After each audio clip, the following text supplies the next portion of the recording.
Hi friends,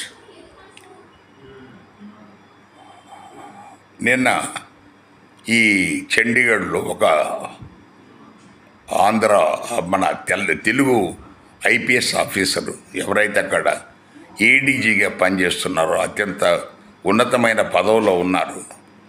ఆయన ఈ కుల ఆధారిత బాధితుడు పెద్ద ఎత్తున మనకు అతన్ని అన్ని విధాల అతనికి ఇబ్బంది కలిగిస్తే తర్వాత దాన్ని తట్టుకోలేక అతను సర్వీస్ రివాల్వర్తో కాల్చుకొని చనిపోయాడు.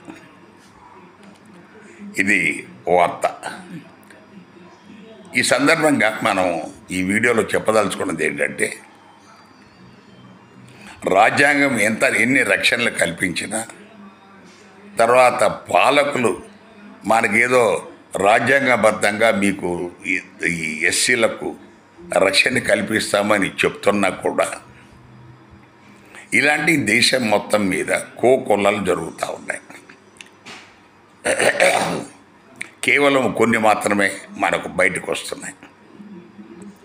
ఇది కఠోర వాస్తవం, దాన్ని అంగీకరించక తప్పదు.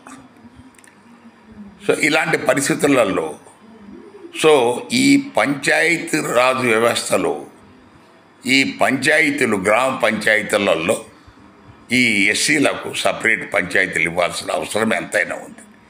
ఎలాగే ఇది ఎస్టీలకు లంబాడాలకు వాళ్ళకి ఇస్తున్నారో అలాగే ఎస్సీలకు కూడా ఇవ్వాలి. ఎందుకంటే వాళ్ళకు ఆ పంచాయతీలో ఎస్సీ మెంబర్ను పైన కుర్చీ మీద కూర్చొనివ్వరు, ఎస్సీ సర్పంచ్ను కూర్చొనివ్వరు. సో అన్ని విధాల అగౌరవపరుస్తుంటారు. అలాంటప్పుడు ఎందుకు అక్కడ ఉండాలి? వాళ్లకు ఎస్సీలకు సపరేట్ పంచాయతీలు ఇవ్వాలనేది ఈ వీడియో ద్వారా డిమాండ్ చేస్తున్నాం. Thank you.